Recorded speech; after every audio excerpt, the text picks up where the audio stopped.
نبی صلی اللہ علیہ وسلم پر جادو کیے جانے کا تفصیلی واقعہ۔ اسی طرح کی اسلامی ویڈیوز کے لیے ہمارے چینل کو سبسکرائب کریں۔ رسول اللہ صلی اللہ علیہ وسلم کے مدینہ تشریف لانے سے پہلے مدینے کی سیاست اور معیشت دونوں پر یہودیوں کو غلبہ حاصل تھا۔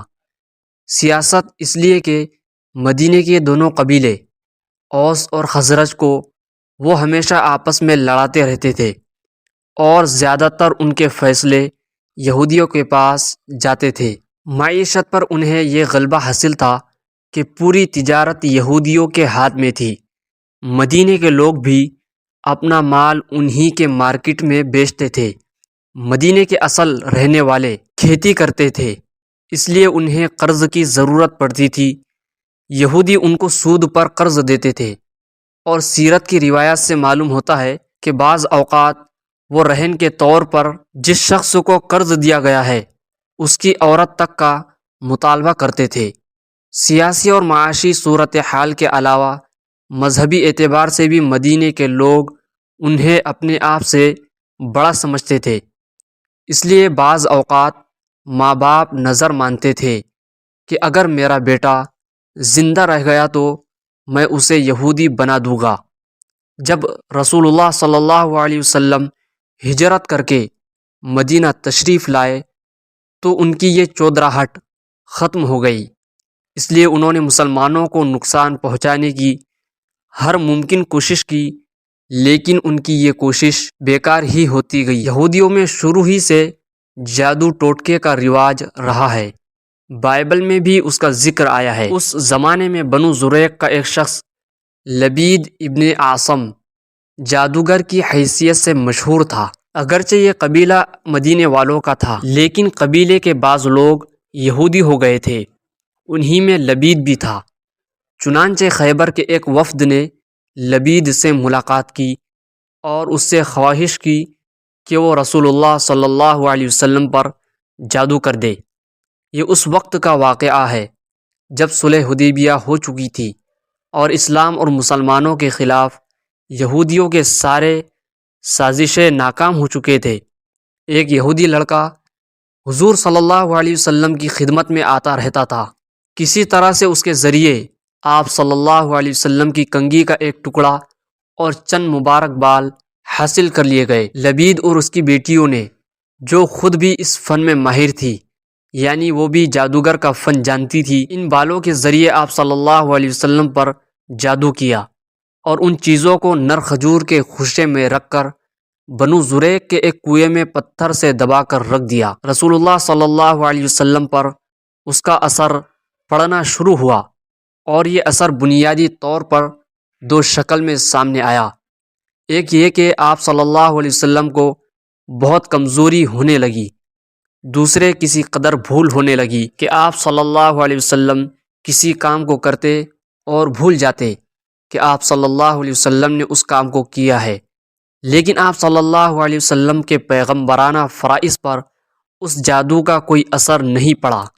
پھر ایک دن آپ صلی اللہ علیہ وسلم نے خواب میں دیکھا کہ آپ صلی اللہ علیہ وسلم کی سرہانے اور پاؤں کی طرف ایک ایک آدمی بیٹھ گیا اور آپس میں بات کرنے لگے۔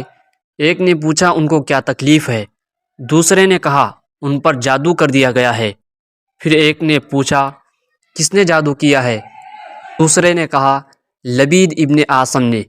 پھر ایک طرف سے سوال ہوا کس چیز کے اندر ہوا ہے، دوسرے نے بتایا کنگھی کے ٹکڑے اور چند بالوں پر کھجور کے خوشے میں رکھ کر۔ پھر ایک نے پوچھا اسے کہاں رکھا گیا ہے، دوسرے نے کہا ذی اوران نامی کنویں کی تہ میں پتھر کے نیچے۔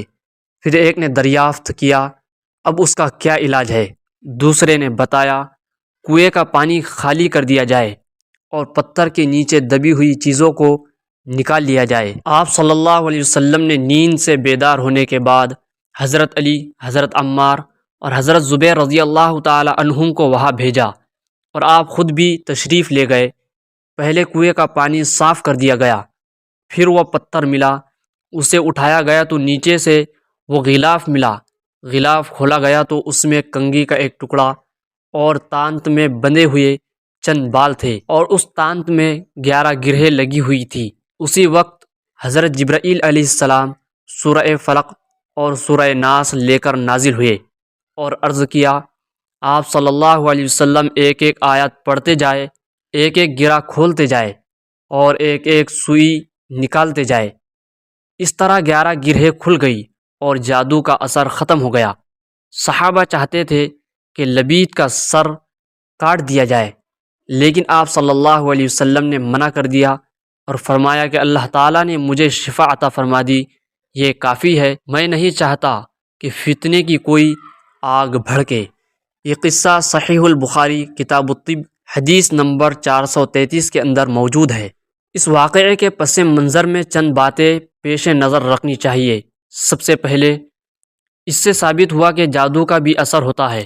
نمبر 2، جادو کا اثر رسول پر بھی ہو سکتا ہے، البتہ پیغمبر چونکہ انسانیت کے لیے نمونہ ہوتا ہے، اس لیے اس پر ایسا اثر نہیں ہو سکتا کہ وہ کار پیغمبری کو متاثر کر دے۔ نمبر 3، جھاڑ پھونک جائز ہے اگر اس میں اسلامی عقیدے کے خلاف کوئی چیز نہ ہو، چنانچہ خود رسول اللہ صلی اللہ علیہ وسلم حضرت حسن اور حسین رضی اللہ عنہما پر اعوذ بکلمات اللہ التامۃ من کل شیطان وہامہ ومن کل عین لامہ پڑھ کر دم کیا کرتے تھے۔ یہ قصہ بھی صحیح البخاری کتاب الانبیاء حدیث نمبر 3191 میں موجود ہے۔ چوتھی بات یہ ہے کہ سورہ فلق اور سورہ ناس صرف تعوذ کی دعائیں نہیں ہے، بلکہ یہ قرآن مجید کی 2 صورتیں ہیں۔ چنانچہ خود حضرت عبداللہ ابن مسعود رضی اللہ تعالیٰ عنہ سے روایت ہے کہ رسول اللہ صلی اللہ علیہ وسلم نے ارشاد فرمایا کہ مجھ پر چند آیتیں ایسی نازل ہوئی جن کے مثل مجھ پر نازل نہیں ہوئی، اور وہ ہے معوذتین، یعنی سورہ فلق اور سورہ ناس۔ ان میں سے پہلی صورت سورہ فلق میں 4 چیزوں سے اللہ تعالیٰ کی پناہ چاہی گئی ہے۔ نمبر 1، تمام مخلوقات کے شر سے، اس میں انسان، جنات اور نقصان پہنچانے والے جانور، نقصان پہنچانے والے پودے، بیماری پیدا کرنے والی غذائیں سب شامل ہے۔ نمبر 2، اندھیری رات کے شر سے، کیونکہ دنیا میں شر اور نقصان کی بہت سی رات کے اندھیرے میں ہی ہوتی ہے۔